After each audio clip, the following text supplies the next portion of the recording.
মাত্র 3 সেকেন্ডের ভূমিকম্পে সবাই ইগুলা ফালাইয়া টাকা পয়সা স্বর্ণ গহনা যা আছে সব কিছু বিল্ডিং, কিন্তু ধান বাঁচানোর জন্য সবাই বাড়ি আইছে। জানের কত মায়া, ধানের কত মায়া।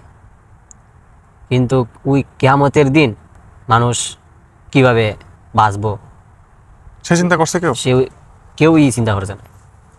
আমি ভিডিওটা দেখিয়া দেখলাম যে এই সাধারণ 3 সেকেন্ডের ভূমিকম্পে যদি মানুষ এইভাবে দৌড়ায়, তাহলে হাসরের মাঠের মধ্যে মানুষ কীরকম দৌড়াইবে। এই সময় তো তুলার মতন বিল্ডিং, পাহাড় পর্বত যা আছে সব কিছু তুলার মতন উঠে থাকবো। এই 3 সেকেন্ডের ভূমিকম্পে মাটি পাটল দিয়েছে, বিল্ডিং ভাঙিয়া পড়ছে। অতটুকু দেখার পরও মানুষ কিরকম দৌড়াইছে, আর কিয়ামতের দিন কিভাবে দৌড়বে মানুষ, মানে এটা কিন্তু মানে ভাবতে ওই দিতে একটা ভয় লাগে। আল্লাহ সবরে হেফাজত করতা, সঠিক পথে চলার তৌফিক দিতা, যাতে কিয়ামতের দিন সবাই ঈমান আমল নিয়ে যাইতাম পারি আমরা। ভূমিকম্প কিন্তু হয় আপনার দুনিয়ার মধ্যে যদি বেবিচার অন্যায় অত্যাচার বাড়ে, তইলে আল্লাহ একটু আযাব দিয়ে দেখায় যে আমি আছি, কি করতে পারি, তোমরা এখনো সময় আছে, আমার দিকে ফিরে আসো। আল্লাহ কিন্তু আমরা অনেক মায়া মহব্বত করে না। এতে ওই যে ভূমিকম্পটা হয়েছে এই সময় যদি কিয়ামতের ঘোষণা দেওয়া হইতো, আল্লাহ যদি হুকুম দিতা যে সিংহের মধ্যে ফুৎকার দেও, তাহলে কেউ কি আর ফিরে যেতে পারতো?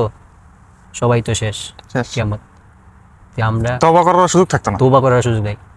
ওই কিয়ামতটা তো ওই কিতাবটা তো হয়েছে এই ভূমিকম্প তো শুক্রবারে, কিয়ামত হয় শুক্রবারে, কিয়ামত হবে শুক্রবারে।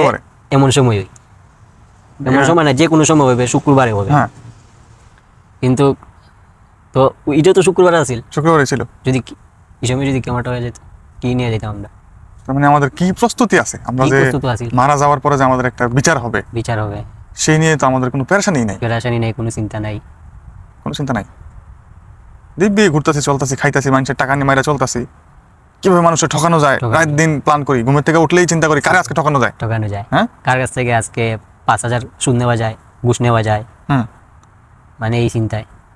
এই যে রাত্রে মাইকের মধ্যে মাগরিবের পরে এলান দিছে মুয়াজ্জিনে, ইমাম সাহেব, যে যারা যারা নিজ বাসার মধ্যে আছো সবাই বাহিরে বের হয়ে যাও, ভূমিকম্পর সম্ভাবনা আছে।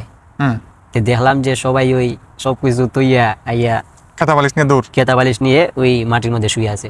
এই যে রাত প্রসাদ, টাকা পয়সা সবকিছু ফালাইয়া ওই যে এখানের মধ্যে 3 সেকেন্ডের লড়াতেই ভয়ে ওই জায়গার মধ্যে আসো, তুমি সবকিছু ছেড়ে দিয়া তোমার বিল্ডিং, দালান, বাচ্চা কাচ্চা, সোনা গয়না সবকিছু ফেলাই, এত স্বপ্ন তোমার একটা ঘর নিয়ে, সেই ঘরটারে ফেলাই তুমি রাস্তায় চলে আইলা জাস্ট 3 সেকেন্ডের লড়াতে। আমরা এখনো আল্লাহরে চিনতাম পারতাছি না, আমাদের বিশ্বাসটাই নাই এখন আসলে। কিন্তু